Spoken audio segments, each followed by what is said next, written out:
Bonjour. Eh bien, on va continuer nos petites vidéos tirées de mon ouvrage La sagesse politique. Voilà, je précisais aussi que je me présente aux élections législatives, Lille, Los et Facheville. Alors, aujourd'hui, on va répondre à monsieur Caténins et monsieur Mélenchon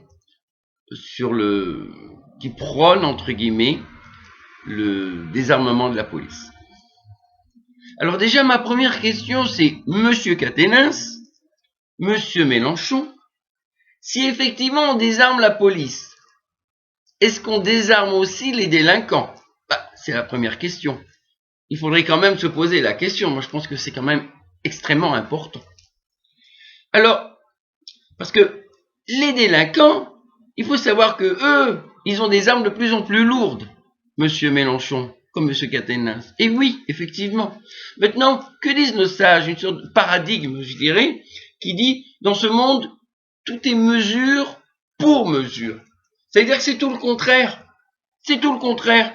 Si les délinquants ont des armes de plus en plus lourdes, alors il faut donner aux policiers, mesure pour mesure, des armes de plus en plus lourdes. C'est tout le contraire. C'est tout le contraire, monsieur Mélenchon. Tout le contraire. Il faut armer les policiers. C'est bien le contraire. Je dirais même, il faut légitimer la légitime défense. Effectivement. Vous savez, monsieur Caténins, monsieur Mélenchon, moi, si j'ai à choisir entre la vie d'un policier et la vie d'un criminel, eh ben, je choisis la vie du policier. C'est le premier qu'il faut épargner. Moi, je me range du bon côté. Moi, je me range pas du côté des criminels, je suis désolé. Je suis désolé, je me mélange pas du côté des criminels. C'est inadmissible des propos comme ça. En plus, on se plaint de la police. Mais moi, je suis parti faire le tour du monde pendant 10 ans et je peux vous raconter, on a une police formidable en France. Comparativement aux autres pays, on a une police formidable. Un exemple, Costa Rica, je me promène Costa Rica avec un ami, la police nous arrête, eh ben, elle m'a pris de l'argent. Elle m'a dit, regardez, ouvrez vos poches, j'ai ouvert, j'avais, je sais plus, 15 euros, elle m'a pris l'équivalent, je dirais, de 10 euros, j'avais 3 préservatifs, ils m'ont pris 2 préservatifs, moi non mais, jamais on va voir ça en France, jamais on va voir ça. Et dans d'autres pays, c'est pareil. On a beaucoup de chance. C'est Leibniz qui disait, tout va pour le mieux dans le meilleur des mondes. Si vous saviez notre police comparativement à d'autres polices, nous avons une chance énorme, énorme, énorme. Dans beaucoup de pays, malheureusement, la police est criminelle. On a beaucoup de chance en France. Beaucoup de chance. On a une police honnête, mis à part peut-être des cas, mais vraiment des brebis galeuses, mais la vaste majorité de la police, elle est formidable, elle est honnête, bien sûr. Monsieur Mélenchon accuse aussi la police au stade de foot. Non mais attendez, monsieur Mélenchon, moi je suis professeur d'anglais. Un professeur, qu'est-ce qu'il a envie? Que tout se passe bien. On va pas renvoyer un élève pour rien. Un policier, mais c'est pareil. Un policier, il a envie que tout se passe bien. Une fois qu'il est sur place, il n'a pas envie d'éclat, de ceci, de cela, que tout se passe bien. Un policier va pas quand même jeter du gaz et de l'eau, etc., sur des gens qui ne font rien. Mais c'est logique. Mais si effectivement ils sont comportés de la sorte, c'est parce qu'ils n'avaient pas le choix, et parce qu'on leur a imposé de le faire surtout. Je veux dire, il n'y a aucun policier qui va envoyer du gaz, qui va envoyer ceci ou cela sur des innocents. Mais c'est évident. C'est pas un jeu, c'est pas un plaisir. C'est pas un plaisir. Et monsieur Darmanin, qui est catastrophique, qui dit quoi? Qui dit qu'en fait ce sont les hooligans, alors que tout le monde sait que c'est le contraire.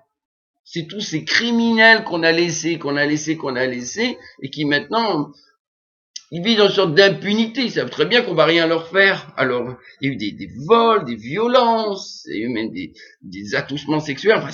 Mais c'est honteux. Et monsieur Darmanin, au lieu de faire un mea culpa, c'était pardon, et puis la France elle va vous rémunérer tout ce qu'on vous a volé. Pas du tout, il dit, c'est la faute des autres, mais c'est minable. Mais c'est une médiocrité.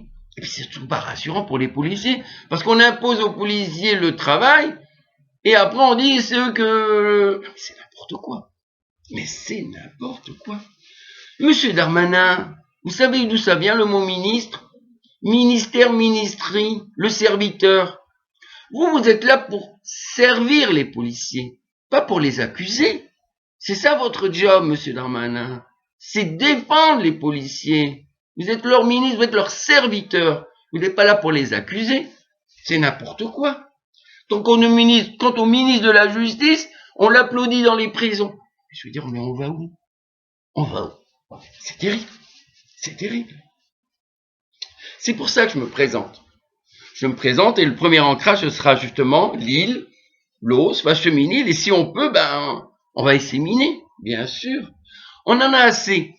On en a assez de tous ces politiques qui sont complètement déconnectés de la réalité. Nous, on est là, on est présent, on vit dans un monde présent. Nous, on n'est pas du tout, la sagesse politique, c'est notre programme politique, on n'est pas du tout déconnecté de la réalité. En plus, comme je dis, on a un programme, parce que quand je vois les autres professions de foi, oui, plus d'écologie, oui, plus de sécurité, oui, plus de... Mais comment?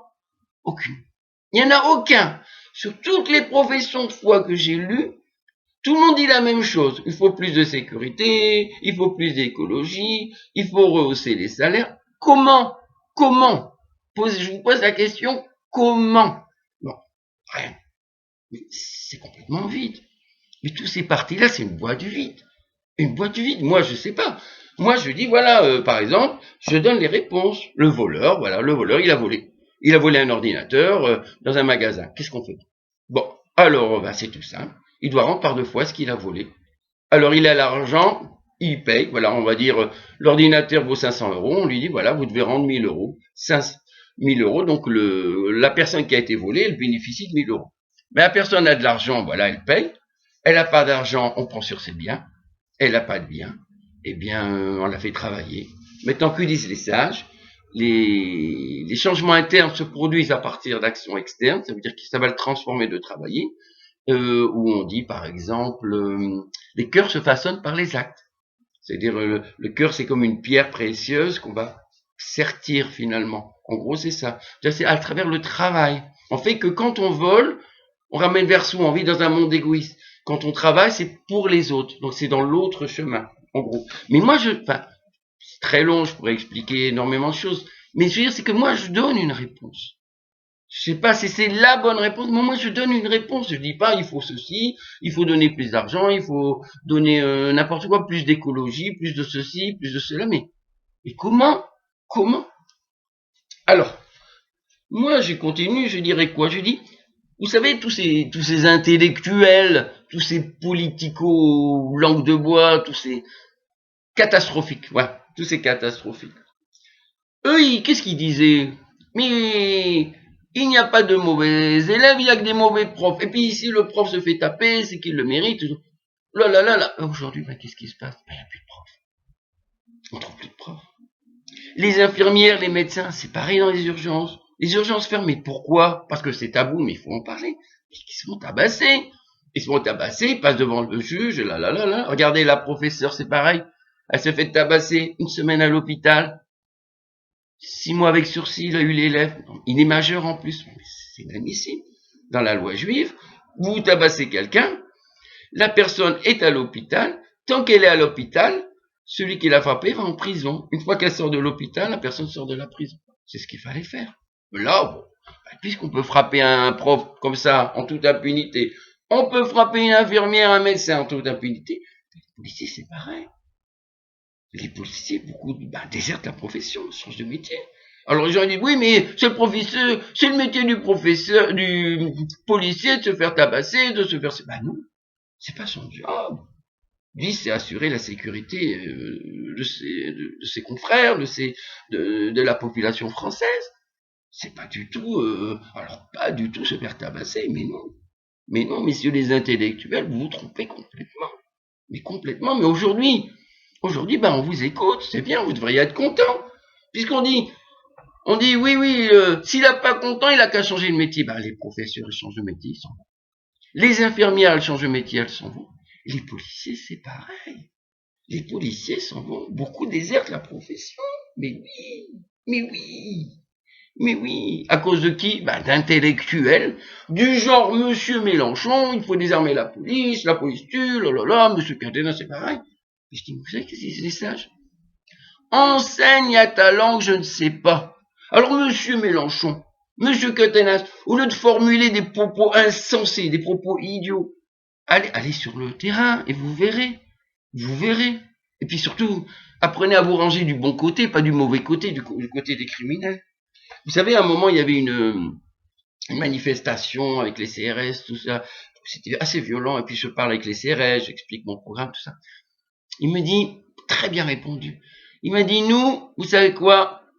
Notre problème à nous, c'est qu'on est les instruments des mauvaises personnes.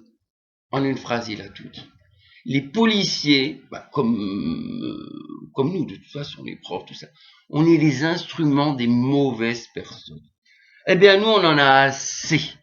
Assez de la Macronie. Assez de la Mélenchonnerie. On en a assez. Assez. C'est pour ça, parce qu'avec ces gens-là, on va à la catastrophe. C'est pour ça, si vous avez la possibilité, que vous êtes sur l'île, si vous êtes sur l'os, ou Fachtemines, voilà. Votez la sagesse politique. Alors certains disent c'est un oxymore. Oxymore, ça veut dire une chose et son contraire. Voilà. Oui, la politique peut être sagesse. Oui, elle peut pas, non à l'image de Monsieur Mélenchon ou d'autres, des propos stupides, ineptes et vides, creux, complètement creux. Voilà. Donc oui, la politique peut être sagesse, avec une bonne approche. Voilà, écoutez, merci beaucoup pour votre attention. Au revoir.